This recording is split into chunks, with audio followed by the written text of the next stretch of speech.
What if you could take the combined wisdom of, say, 40 different billionaires? We're talking tech founders, oil tycoons, the whole shebang, and just boil it all down into a simple playbook for building real wealth.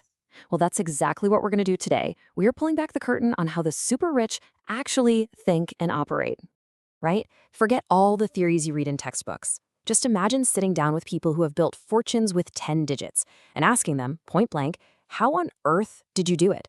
Well, after digging through dozens of those exact kinds of conversations, a really clear pattern starts to emerge. A playbook, you might say.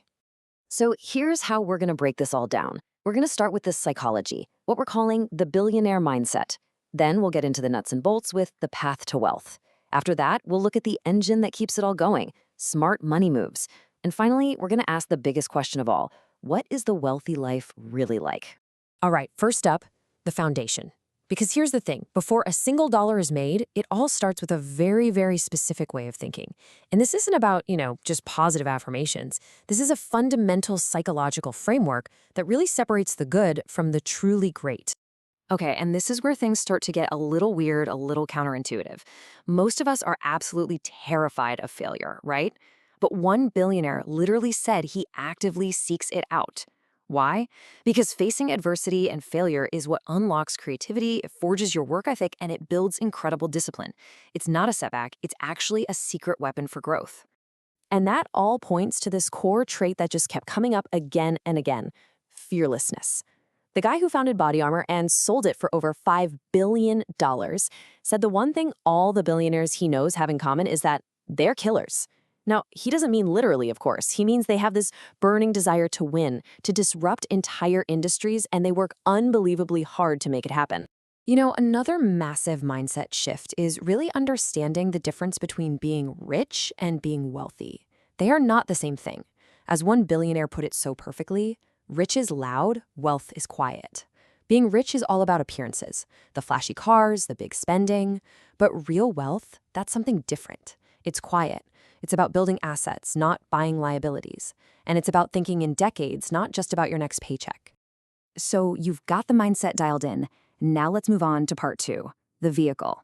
What is the actual, practical path that billionaires take to generate that insane level of wealth? This right here was one of the most consistent things we heard, across the board. A London billionaire just laid it out there. True wealth isn't created by being an employee. It's created through ownership. Time and time again, when they were asked how they got rich, the answer was basically, you have to own the business. It's all about building something that is yours. But, okay, how do you actually turn that ownership into life-changing money? One UK billionaire who sold his company for £1.5 billion laid out this brutally simple 3-step philosophy. You start a business, you build it up, and then, and this is the crucial part, you sell it. That exit, that's where the real game-changing wealth is so often created. So what kind of businesses are we talking about here? Well, it's not always what you'd think. Sure, you've got your tech and real estate, of course, but you also see these massive fortunes being made in oil and gas, in trucking, and get this, even car washes. One billionaire called them a recession-proof legal ATM machine. The lesson here? It seems to be less about the specific industry and more about mastering it. And that focus on mastery leads to another one of these backwards-sounding ideas. While most of us are taught to diversify, these billionaires, at the start, they preach the exact opposite. They are absolutely laser-focused. They become the best in the world at just one thing. And only after they achieve that total mastery, that's when they start to diversify. Okay, on to part 3, the engine. So you've built the business, you've sold it, and now you have to capital. What do? How do you manage that money? And more importantly, how do you make that money start working for you? And here we go again with another piece of advice that just completely flies in the face of what we're all taught. Multiple billionaires said that saving money is a losing game. A losing game. Why on earth would they say that? Well, because cash that's just sitting in a bank isn't really just sitting there. It's actively losing its value every single day. And the culprit is inflation. The easiest way to think about it is like a silent tax. Let's say your savings account is paying you a measly 1% interest, but the cost of everything around you, food, gas, rent, is going up by 3%. You're actually getting poorer. Your money buys less today than it did yesterday. And that right there is why the wealthy don't just save their money, they invest it. So where do they put their money? A former Wall Street money manager for the ultra-rich actually broke it down for us. A typical portfolio for someone with a high net worth is just loaded with marketable securities. We're talking assets you can buy and sell easily, like stocks, bonds, ETFs. They only keep about 10% in actual cash. The rest of their money is constantly at work. This quote, you've probably heard it before. It's often linked to Warren Buffett, and it just perfectly sums up this whole philosophy. The goal isn't to work for money. The goal is to build or buy assets that generate money for you passively 24/7, even when you're sleeping. That right there is the fundamental engine of creating wealth. And hey, before you even get to stocks and bonds, you know the number one place these billionaires reinvest? Their own business.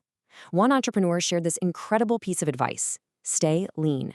Even when you start making real money, keep your overhead low. Don't be the person who rushes out to buy the fancy car. You pour those profits back into the business to fuel that explosive, compounding growth. And that brings us to our final and maybe the most important section, the destination. After all the sacrifice, all the risk, and the absolutely relentless work, what is it all for?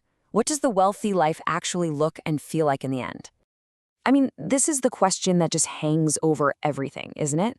The interviewers in these sources eventually just started asking every single billionaire this directly. Is all the incredible sacrifice it takes to get that rich?